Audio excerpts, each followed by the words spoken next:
Pemirsa, kabar bahagia tengah menyelimuti hati Glenka Cisara. Ya, pemeran Elsa di sinetron Ikatan Cinta itu merayakan ulang tahunnya yang ke-28 yang jatuh pada 14 Juli 2023 lalu. Bersamaan dengan momen pertambahan usianya itu, Glenka dan Randy John juga menggelar syukuran rumah barunya yang baru selesai dibangunnya yang terletak di kawasan Jati Sampurna, Bekasi. Oke guys, sekarang udah sampai.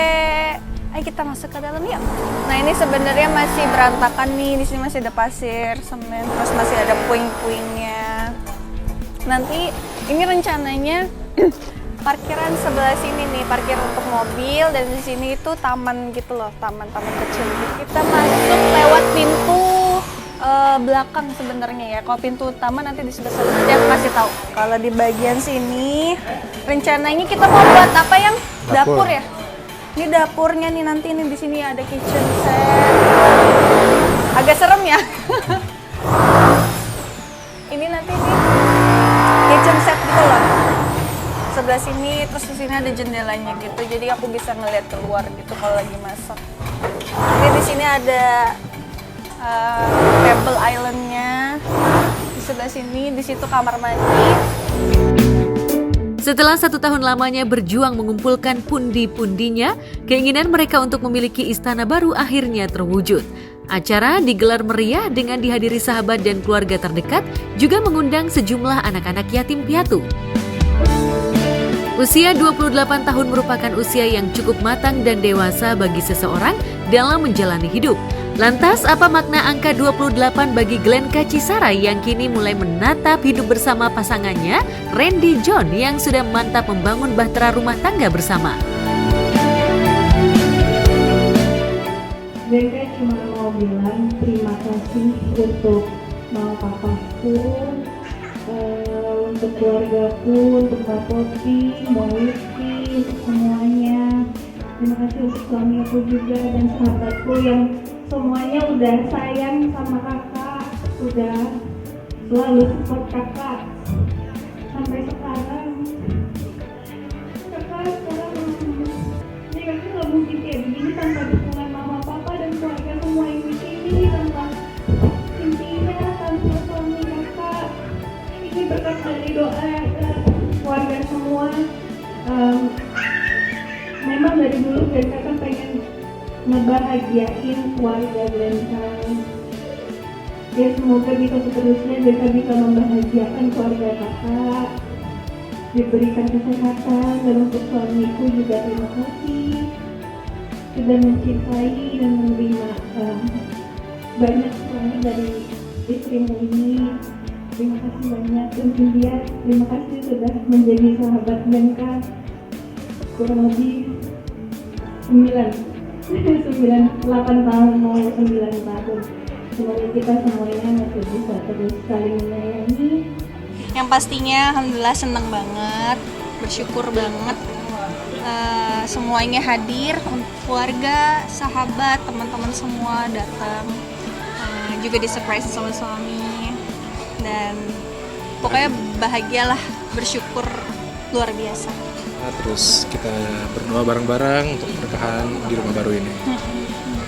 Boleh diceritain dong sedikit mungkin perjuangan membangun rumah ini pada saat itu seperti apa sampai akhirnya sekarang udah syukuran, udah. Karena memang bisa dibilang memang ini rumah pertama Ya, di keluarga kami. Di keluarga kami. Sementara itu, bagi Randy John, sosok Glenka istrinya itu merupakan wanita yang sempurna yang penuh dengan kesetiaan mendampinginya, baik suka maupun duka. Hanya kata cintalah yang dapat menyatukan mereka hingga mereka bisa bersatu dalam ikatan cinta hingga saat ini. Kondisi itu seperti yang diungkapkan keduanya dalam usahanya membangun rumah impian yang mereka dambakan sejak sebelum menikah. Glenka itu sosok wanita yang luar biasa ya, buat saya. Sosok wanita yang kuat, yang taat pada penciptanya, pada suaminya, pada keluarganya. Sosok wanita yang lembut, yang baik, bukan kepada suaminya aja, keluarga wanita, tapi kepada orang lain juga yang mungkin baru kenal, membuat hatinya, itu katanya yang selalu jaga sama dia. Memang kita banyak- melewatinya. banyak cerita lah.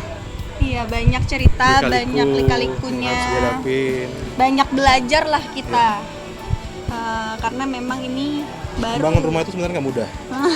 Karena pasti banyak terjadi perdebatan, Glenka pengennya apa, saya pengennya apa, paling hal-hal itulah yang biasa kita cari jalan tengahnya supaya bisa dieksekusi di lapangan. Paling lika-liku itu yang harus kita hadapin bareng-bareng. Rumah baru tersebut dibangun Glenka dan Randy dari hasil menabungnya selama menjalani syuting di sinetron Ikatan Cinta yang tayang di layar RCTI. Rumah baru Glenka dan Randy itu mengusung konsep dengan nuansa Bali modern, yang mana konsep tersebut merupakan keinginan dari Glenka. Dengan menghadirkan konsep bernuansa Bali itu, membuat Glenka merasakan seperti sedang berlibur di Bali. Memang kita sudah komitmen ya, sebelum menikah pun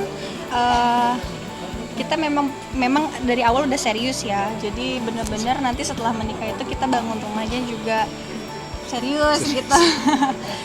Ternyata pas dijalanin seru, dan setelah melewati itu semua hasilnya kita cukup puas. Karena emang ya keinginan Glenka bisa membangun rumah impiannya. Jadi kita tinggal di sini itu serasa berlibur di Bali. Karena emang keinginan dia tuh pengen rumah kayak villa-villa Bali kan. Akhirnya kesampean juga gitu. Alhamdulillah semuanya udah bisa kita lewatin dan akhirnya kita bisa ngerasain sekarang. Rumah ini merupakan rumah pertama Glenka dan Randy setelah menikah. Banyak lika-liku yang mereka lalui bersama selama 1 tahun membangun rumah impiannya. Bagi Glenka dan Randy, memiliki rumah sendiri dari hasil jerih payahnya selama ini sudah menjadi komitmen mereka sejak awal pernikahan. Nambah rumah lagi insya Allah. Insya Allah. Nambah rumah. Insya Allah ya, mohon doanya aja ya, biar bisa mungkin bikin di Bali beneran. Insya Allah, mohon doanya aja. Berarti konsep rumahnya ini apa Kak namanya? Karena yang tadi seperti Randy bilang, memang aku suka liburan di Bali, senang sama nuansanya. Jadi Selain memiliki rumah baru setelah menikah 1 tahun lalu, pasangan ini berambisi untuk segera memiliki momongan. Untuk mewujudkan impiannya itu, saat ini mereka berencana pergi bulan madu ke Korea Selatan untuk mendapatkan momongan. Insya Allah. kita sih udah planning sih, cuma nggak tahu yang mana dulu. Kita sih planning kita banyak sebenarnya. Cuma nanti kita tiba-tiba mendadak gitu dan pergi aja. Gitu. Iya. Lebih baik. Karena Kalau pengennya sih sebenarnya keluar negeri. iya, ke luar negeri sih. Korea. Dia udah masuk ke Korea. Karena istriku penggemar banget sama Korea. Drakor. Bukan lagunya doang, sama seri-serisnya itu bikin dia begadang terus kan. Saya sebagai suami susah tidur jadinya dengar. Jadi dia jadi suka ngelihat Korea juga. Wih, bagus ya ternyata Korea, yuk kita kesana. Dan lucunya Glenka itu apa ya, orangnya terlalu lembut hatinya. Jadi ada cerita sedih, dia nangis, saya bingung lihat dia. Kenapa dia tiba-tiba nangis? Padahal lagi nonton. Kalau dari nonton series dari handphone lihat reels gitu kan, diekspor kan suka ada random kan. Ada video-video sedih, tiba-tiba dia senggukan gitu. Gitu ya, lucu banget gitu.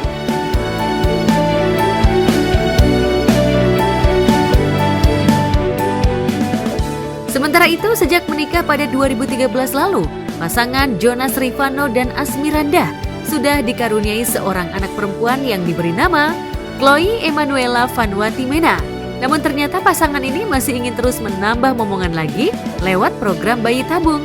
Namun usahanya itu selalu gagal dan kembali gagal. Asmiranda selalu mengalami keguguran. Kendati begitu, tak membuat mereka menyerah. Mereka pun terus berusaha untuk mendapatkan anak keduanya.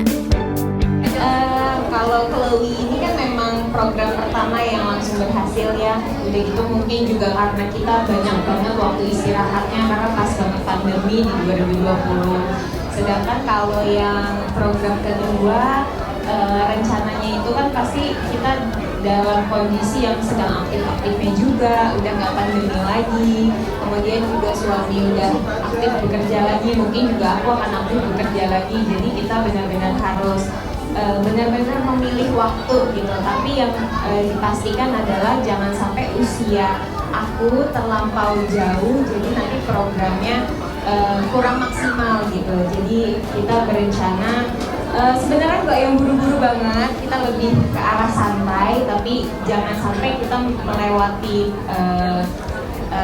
kalau buat aku sendiri itu usia aku gitu. Jadi jangan sampai kita berusaha untuk jangan sampai 36 tahun gitu, jangan sampai juga nanti mendekati 40 gitu.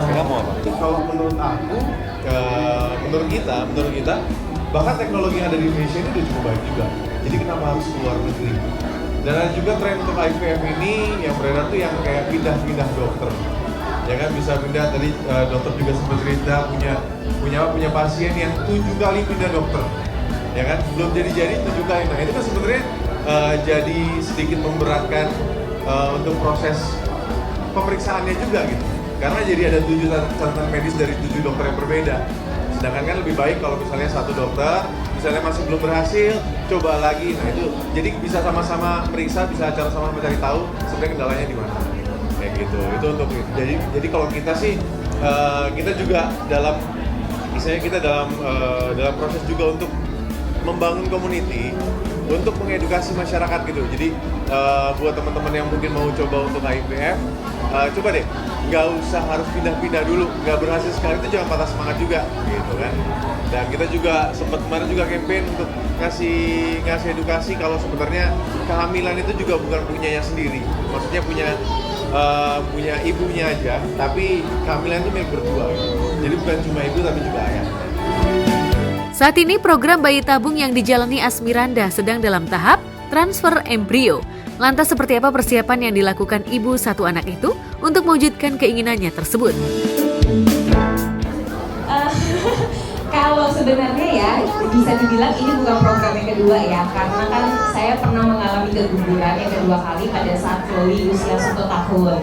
Jadi itu juga karena memang salah satunya adalah saya kena COVID, satu rumah kena COVID gitu. Jadi salah satu penyebabnya adalah saya terinfeksi COVID. Jadi mungkin itu salah satu yang bikin waktu itu cukup sedih ya. Tapi akhirnya memutuskan untuk program lagi pun karena memang kayaknya Chloe udah siap punya adik gitu. Jadi tapi kita nggak mau yang buru-buru nih langsung pokoknya harus jadi, nggak gitu. Tapi yang penting agak santai menjalankan programnya. Yang penting tetap mengikuti apa kata dokter gitu. Jadi tetap makan sehat, kemudian juga tidurnya juga cukup. Karena memang kalau rutinitas kita sudah berubah menjadi sehat, biasanya sih dengan sendirinya programnya akan berjalan dengan lancar. Keinginan Jonas dan Asmiranda untuk memiliki momongan lagi tak terlepas dari keinginan anak pertamanya yang terus-menerus ingin meminta adik lagi. Lantas seperti apa perkembangan Chloe di usianya saat ini? Benarkah Chloe sudah mulai menunjukkan bakat seninya seperti yang dilakoni orang tuanya saat ini? Aku jawab dulu ya. Kalau buat aku sendiri sebenarnya bukan masalah kenapa harus ya, tapi buat aku sendiri kan bisa dibilang aktivitas aku dan suami juga padat. Jadi aku dan suami juga memilih untuk program lagi karena memang kita sudah melakukan sama Chloe ini kan hasilnya IVF. Kemudian kita mau melanjutkan lagi juga biar kita bisa lebih tenang gitu menghadapi kehamilan, karena kan bukan cuma menikah yang butuh persiapan, tapi kehamilan juga butuh persiapan gitu. Jadi menurut aku pada saat persiapan itu ya kita menjalankan program agar hasilnya juga semuanya baik gitu. Kalau aku cewek lagi puji Tuhan, dapet cowok ya puji Tuhan. Jadi sebenarnya terserah Tuhan kasih apa, yang penting sehat. Yang penting sempurna di mata Tuhan, wah itu udah begitu aja. Kalau aku sih gitu sih, jadi nggak perlu harus ini harus itu, yang penting sehat.